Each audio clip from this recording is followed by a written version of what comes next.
নমস্কার প্রিয় ছাত্রছাত্রী, Calcutta university 6 semester philosophy MK. Gandhi থেকে ফাইনাল সাজেশন দিচ্ছি।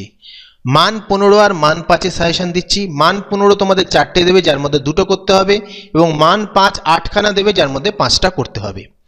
এবার বন্ধুরা, তোমাদের যে ব্যাপারটা রয়েছে, এ বছরের জন্য 2021 সাল এবং 2023 সালের প্রশ্নপত্র খুবই গুরুত্বপূর্ণ, যে এই দুটো প্রশ্নপত্র পড়ে যাবে সকল কোশ্চেন, সকল বলতে যতগুলো তোমাদের লিখতে হবে প্রায় সবকটা কোশ্চেনই কমন পাবে। এবার প্রায় কথাটা বললাম কেন, তোমাদের প্রশ্নপত্রগুলো যখন আমরা দেখছি, প্রিভিয়াস ইয়ারের প্রশ্নগুলো যখন আমরা একটু স্টাডি করছি, সেখানে আমরা দেখছি যে তোমাদের ইউনিভার্সিটিতে, ক্যালকাটা ইউনিভার্সিটিতে একটু প্রিভিয়াস ইয়ারের কোশ্চেন রিপিট হয়। অর্থাৎ যেমন 2021 সালের কোশ্চেন 2022 সালেও চলে এসছে, 22-এরটা 23-এ এসছে, 23-এরটা 24-এ এসছে, এরকমও আসতে পারে। তো সেক্ষেত্রে সবকটা হয়তো কমন আসবে না। 8খানা 5 নম্বর লিখতে হয়, 8খানা 5 নম্বর দেয়, 5টা লিখতে হবে। তো 5টাই তোমরা কমন পাবে। পুরো 8টা হয়তো তোমাদের হয়তো সিলেক্ট করার, একটা চুজ করার যে ব্যাপারটা, সেটা হয়তো পাবে না, নাও পেতে পারো, পেতেও পারো, নাও পেতে পারো। যেহেতু এটা সহজ পেপার, কোনো অসুবিধা নেই কমন পাওয়ার।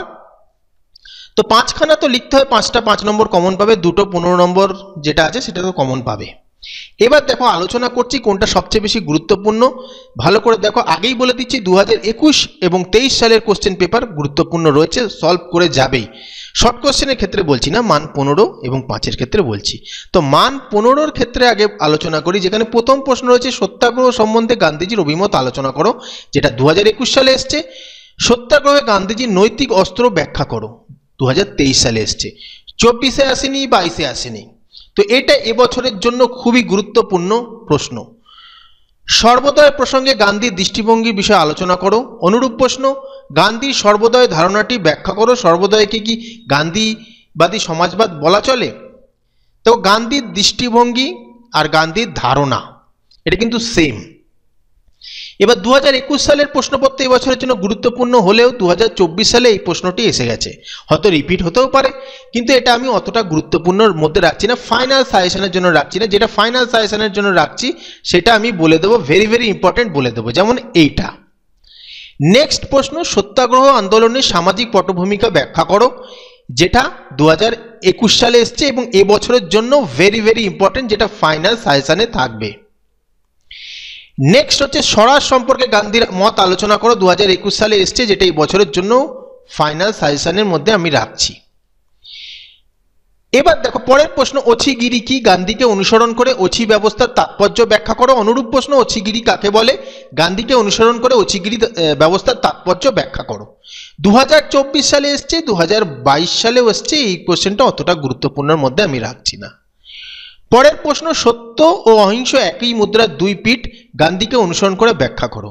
একটা জিনিস বলে রাখি, 2021 এবং 23 সালের কোশ্চেন গুরুত্বপূর্ণ বললেও 2022 সালের কয়েকটা কোশ্চেন আছে যেটা এই বছর আসবেই। যেমন এই দুটো প্রশ্নের মধ্যে একটা পরীক্ষায় আসতে পারে, তার 90% চান্স, যেটা ভেরি ভেরি ইম্পর্টেন্ট এই কোশ্চেনটা। পরের কোশ্চেন, গান্ধীজির মতে দুই প্রকার অহিংস কি কি? অহিংসার প্রকার হিসাবে আইন অমান্য আন্দোলন ব্যাখ্যা করো। এই দুটো কোশ্চেন কিন্তু এবারে ফাইনাল সাজেশনের মধ্যে আমি রাখছি।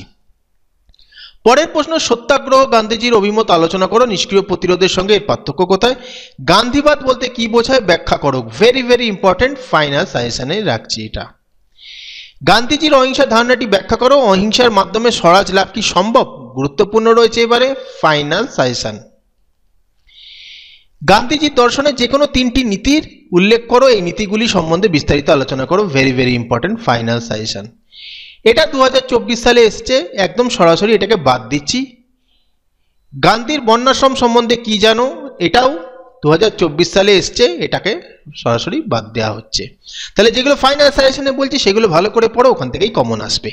মান 5-এর জন্য পড়বে, সর্বোদয়ের ধারণাটি কে প্রবর্তন করেন? সর্বোদয়ের প্রধান বৈশিষ্ট্যগুলি আলোচনা করো। অনুরূপ প্রশ্ন, গান্ধীজির জন্য সর্বোদয় কি? অবশ্যই গুরুত্বপূর্ণ রয়েছে এই দুটো প্রশ্ন, যেটা আসার চান্স রয়েছে, ভেরি ভেরি ইম্পর্টেন্ট, ফাইনাল সাজেশনে রাখা হচ্ছে। সত্যাগ্রহের ধারণা কে সৃষ্টি করে? কত ধরনের সত্যাগ্রহের কথা বলেছে? 2021 সালেও এসছে, 23 সালে এসছে, 22-এ আসেনি, 25-এ আসেনি, এবারে আসার চান্স প্রবল রয়েছে, ফাইনাল সাজেশনে রাখা হলো। গান্ধীজি কেন মনে করতেন অহিংস ও সত্য গভীর সম্পর্কযুক্ত? গুরুত্বপূর্ণ তো রয়েছে। অচি ব্যবস্থার নীতি বলতে কি বোঝো? গান্ধীজির মতে অচি ব্যবস্থার মূল ভিত্তি কি? এটা ইয়ারটা একটু ভুল লেখা হয়েছে, এটা কিন্তু ভেরি ভেরি ইম্পর্টেন্ট অচি ব্যবস্থা, কিন্তু দেখতে হবে 2024 সালে এসছে কিনা, এটা আসেনি মনে হয়, এটা কিন্তু গুরুত্বপূর্ণ মধ্যে রাখছি। মানুষের প্রকৃতি সম্বন্ধে গান্ধী কি বিশ্বাস করতেন? অনুরূপ প্রশ্ন, মানব প্রকৃতি সম্বন্ধে গান্ধীজির কি বিশ্বাস করতেন? এবার দেখো 2021 সালেও এসছে, 2022 সালেও এসছে, 23-এ আসেনি, 24-এ আসেনি, 25-এ আসার চান্স প্রবল, ফাইনাল সাজেশনে রাখা হচ্ছে। 2021 সালে এসছে স্বরাজ সম্পর্কে গান্ধীজির ধারণা, 22 সালে এসছে, 24 সালে এটা আমি গুরুত্বপূর্ণের মধ্যে রাখছি না, এটাকে বাদ দিয়ে দেওয়া হচ্ছে 2021 সাল হওয়া সত্ত্বেও। ধর্ম সম্বন্ধে গান্ধীর মত কি? ধর্ম সম্পর্কে গান্ধীজির মত কি সংক্ষেপে আলোচনা করো। গান্ধীজির ধর্মীয় দৃষ্টিভঙ্গি আলোচনা করো। 2024 সালে এসছে, 2021 থাকা সত্ত্বেও এটা কিন্তু বাদ দিয়ে দেওয়া হচ্ছে। গ্রাম সমাজ সম্পর্কে গান্ধীর মত আলোচনা করো, গুরুত্বপূর্ণ রয়েছে, ফাইনাল সাজেশনের অংশ। গান্ধীজির অহিংসা নীতি দুটি বৈশিষ্ট্য আলোচনা করো। গান্ধীজিকে অনুসরণ করে অহিংসার 3টি বৈশিষ্ট্য আলোচনা করো। গান্ধীকে অনুসরণ করে অহিংসার পথকে গান্ধীকে অনুসরণ করে ব্যাখ্যা করো। তো এটা 2024 সালে এরকম টাইপের কোশ্চেন আসলেও বৈশিষ্ট্য কিন্তু এবারে আসতে পারে, এটা ফাইনাল সাজেশনের অংশ। 3টে বৈশিষ্ট্য অন্তত পড়ে রাখবে তোমাদের। গান্ধীকে অনুসরণ করে ঈশ্বর হলো সত্য থেকে সত্যই ঈশ্বর, এই রূপান্তরটি ব্যাখ্যা করো। এটা 2022 সালে এসছে। ঈশ্বর ও সত্য সম্পর্কে গান্ধীজির ধারণা 2023 সালে এসছে। গান্ধীকে অনুসরণ করে ঈশ্বরই সত্য, গান্ধীজিকে অনুসরণ করে ব্যাখ্যা করো। এবার দেখো 2022, 23, 24 সবকটাতেই এসছে। এটা কিন্তু একদিক দিয়ে দেখতে গেলে অতি গুরুত্বপূর্ণ প্রশ্ন, যেটা প্রতি বছরই আসছে। এটা পারলে আমি ফাইনাল সাজেশনের মধ্যে রাখছি না, সময় পেলে এটা কিন্তু পড়ে রাখা উচিত। গান্ধীকে অনুসরণ করে একজন সত্যাগ্রহীর বৈশিষ্ট্য আলোচনা করো, গুরুত্বপূর্ণ রয়েছে, ফাইনাল সাজেশনে রাখছি। গান্ধীজির ভারত সম্পর্কে দৃষ্টিভঙ্গি আলোচনা করো, গুরুত্বপূর্ণ রয়েছে, তবে এটা ফাইনাল সাজেশনের অংশ না। গান্ধীজি ঈশ্বরের ধারণাটি কিভাবে ব্যক্ত করেছেন? 2022 সালে এসছে। যেটা আমি আগেও বলেছি, এই প্রশ্নটা ঈশ্বরের ধারণা, ঈশ্বর হলো সত্য, এই ধারণাটা কিন্তু পরীক্ষায় বারবার পরীক্ষায় আসছে, রিপিট হচ্ছে, পারলে পড়ে রাখবে। পরের প্রশ্ন, গান্ধীজি সমাজ কল্যাণ পথ কোনটি ব্যাখ্যা করে? এটা ফাইনাল সাজেশনের অংশ, ফাইনালে রাখছি আমি। এটাও অনাসক্তি যোগ বলতে কি বোঝো, গান্ধীজি কি বুঝিয়েছেন, এটাও ফাইনাল সাজেশনের মধ্যে আমি রাখছি। গণতন্ত্র বিষয়ে গান্ধীজির ধারণা কেমন ছিল? অবশ্যই ফাইনাল সাজেশন, 2023-এর কোনো প্রশ্ন বাদ দেবে না। বর্ণ ব্যবস্থা সম্পর্কে গান্ধীজি কি অর্থ ব্যবহার করেছেন, অথবা বর্ণাশ্রম ধর্মের সমর্থনে গান্ধীজির যুক্তিগুলি বিব্রত করো। যেহেতু 2024 সালে এসছে, এটা ফাইনালের মধ্যে রাখছি না, 2023-এ আসা সত্ত্বেও। গান্ধীজির মতে শিল্প বিকেন্দ্রীকরণ কি? অবশ্যই গুরুত্বপূর্ণ। শুদ্ধ গণতন্ত্র কি? এটাকে বাদ দিচ্ছি, 2024 সালে এসছে। খাদি সম্পর্কে গান্ধীজির চিন্তা 2024 সালে এসছে, পড়তে হবে না।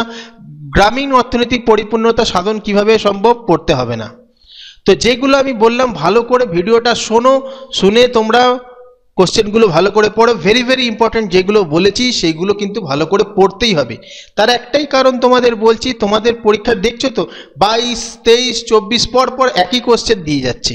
সেক্ষেত্রে ধরো 2024 সালের কোশ্চেন অনেকগুলো 2025-এ দিচ্ছে, অনেকেই তো পড়ে যাচ্ছ না 2024 সালের কোশ্চেন, কিন্তু যদি রিপিট হয়ে যায় তখন তো মুশকিল হয়ে যাবে। তাই যেগুলো ভেরি ভেরি ইম্পর্টেন্ট বললাম সেগুলো একটাও বাদ দেবে না, সেগুলো ভালো করে পড়বে। তোমাদের কাছে প্রত্যেকটা ইয়ারের কোশ্চেন নিয়ে আলোচনা করার এটাই বক্তব্য যে অনেকেই 2021 এবং 23-এর কোশ্চেন ভালো করে পড়ে যাবে, কিন্তু সকল কোশ্চেন কমন দেখছে তো পাওয়া যাচ্ছে না, কারণ অনেক কোশ্চেন ঠিক তার আগের বছরের কোশ্চেন থেকে রিপিট হচ্ছে, অর্থাৎ 22-এর কোশ্চেন 23-এ, 23-এর কোশ্চেন 24-এ রিপিট হয়ে যাচ্ছে। এই প্রবণতাটা এই পেপারের ক্ষেত্রে রয়েছে। তাই যেগুলো ভেরি ভেরি ইম্পর্টেন্ট বললাম ভালো করে পড়ো, অবশ্যই ভালো রেজাল্ট হবে, ভালো পরীক্ষা হবে। ভিডিওটা ভালো লাগলে লাইক, কমেন্ট, শেয়ার করে দিও।